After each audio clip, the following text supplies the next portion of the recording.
Yesterday courier private limited. Domestic international cargo உங்கள் இல்லம் தேடி வந்து கொரியர் புக்கிங் டெலிவரி செய்து தரப்படும். தலைப்புச் செய்திகள். தமிழக பாஜகவில் உச்சகட்ட மோதல் வெடித்துள்ளதாக எழுந்த புகார். பாஜக உயர்மட்ட குழு டெல்லியில் நாளை ஆலோசனை. கட்டாய கல்வி நிதியில் அரசியல் செய்ய வேண்டாம் என அமைச்சர் அன்பில் மகேஷ் பொய்யாமொழி மத்திய அரசுக்கு வேண்டுகோள். காங்கிரஸ் எம்பி சசிகாந்த் செந்தில் உண்ணாவிரதம் மேற்கொண்டதை சுட்டிக்காட்டி வலியுறுத்தல். கடவுள் இல்லை என கூறும் திமுக 40,000 இந்து கோவில்களை தன் கையில் வைத்துள்ளதாக ராஜா குற்றச்சாட்டு. திமுக ஆட்சியில் இந்துக்களுக்கு பாதுகாப்பு இல்லை எனவும் சாடல். தமிழகத்திற்கு கல்வி நிதி வழங்க வலியுறுத்தி உண்ணாவிரதம் மேற்கொண்ட காங்கிரஸ் எம்பி சசிகாந்த் செந்தில் தனது போராட்டத்தை வாபஸ் பெற்றார். ராகுல் காந்தி மற்றும் திமுக எம்பிக்கள் கேட்டுக்கொண்டதை அடுத்து முடிவு. தாறுமாறாக உயரும் தங்கத்தின் விலை. ஆபரண தங்கம் இன்று சவரனுக்கு 160 ரூபாய் உயர்ந்து 77,800 ரூபாய்க்கு விற்பனை. இனி விரிவான செய்திகள். தமிழக பாஜகவில் உச்சகட்ட மோதல் வெடித்துள்ளது. கடந்த 2024 தேர்தல் தோல்விக்கு அண்ணாமலையே காரணம் என சென்னை வந்த நிர்மலா சீதாராமன் மறைமுகமாக கூறியிருந்தாராம். அத்துடன் அண்ணாமலை மற்றும் நைனா நாகேந்திரன் இடையே வார் ரூம் பிரச்சனையும் தீவிரமடைந்துள்ளதாக கூறப்படுகிறது. இது பெரும் தலைவலியை ஏற்படுத்தியுள்ள நிலையில் பிரச்சனையை தீர்க்க டெல்லியில் நாளை பாஜக உயர்மட்ட குழு நடைபெற உள்ளதாக தகவல் வெளியாகியுள்ளது. இதில் பிரச்சனை தீர்க்கப்பட்டு தேர்தல் பொறுப்பாளர்கள் நியமனம் குறித்து விவாதிக்கப்பட உள்ளதாகவும் கூறப்படுகிறது.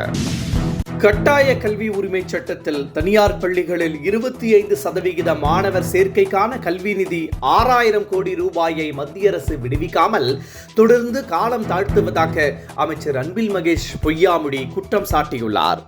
கல்வி நிதி வழங்குவதில் மத்திய அரசு அரசியல் செய்யக்கூடாது என்றும் அவர் வலியுறுத்தியுள்ளார்.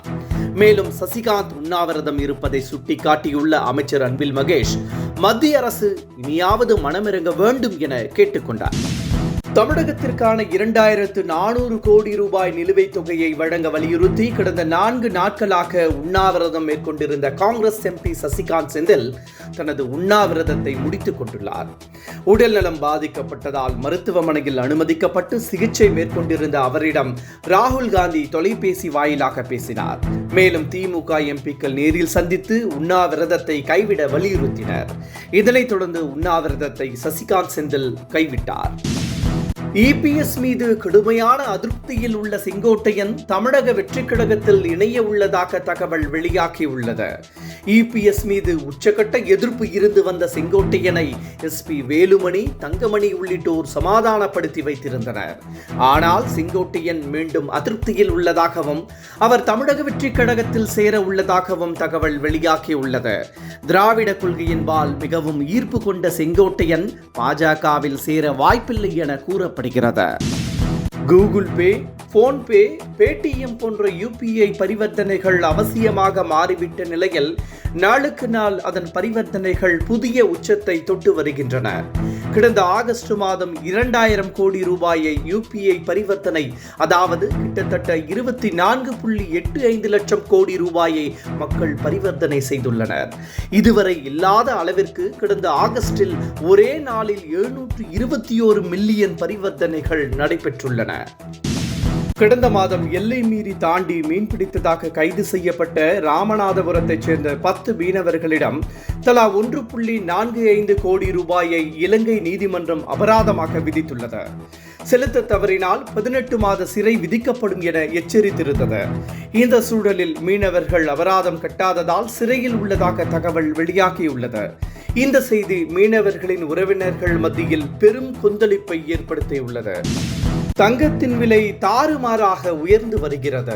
சென்னையில் ஆபரண தங்கம் ஒரு சவரன் 160 ரூபாய் உயர்ந்து 77,800 ரூபாய்க்கு, அதாவது கிராம் 20 ரூபாய் உயர்ந்து 9,725 ரூபாய்க்கு விற்கப்படுகிறது. இதேபோல் வெள்ளியின் விலையும் கிராமிற்கு 1 ரூபாய் உயர்ந்து 137 ரூபாய்க்கு விற்பனை செய்யப்படுகிறது. தங்கத்தின் விலை ஒரு சவரன் 78,000 நெருங்குவதால் பொதுமக்கள் மேலும் மேலும் அதிர்ச்சி அடைந்து வருகின்றனர். கடவுள் இல்லை என கூறும் திமுக 40,000 இந்து கோவில்களை தன் கையில் வைத்துள்ளதாக ராஜா குற்றம் சாட்டியுள்ளார். இது தொடர்பாக செய்தியாளர்களிடம் பேசிய அவர் உண்டியல் பணத்தை மட்டுமே அறநிலையத்துறை எடுத்துச் செல்வதாக சாடியுள்ளார். திமுக ஆட்சியில் இந்துக்களுக்கு பாதுகாப்பு இல்லை என்றும் இந்த அரசு நடத்திய முருகன் மாநாடும் இந்துக்களின் காணிக்கையில் இருந்துதான் நடத்தப்பட்டதாகவும் ராஜா கூறியுள்ளார். என்றும் உங்களுடன் மை இந்தியா. முக்கிய செய்திகளை உடனுக்குடன் தெரிந்து கொள்ள சப்ஸ்கிரைப் பண்ணுங்க, பெல் பட்டனை பிரஸ் பண்ணுங்க. என்றும் உங்களுடன் my India. Yesterday courier private limited. Domestic, international cargo உங்கள் இல்லம் தேடி வந்து கொரியர் புக்கிங் டெலிவரி செய்து தரப்படும்.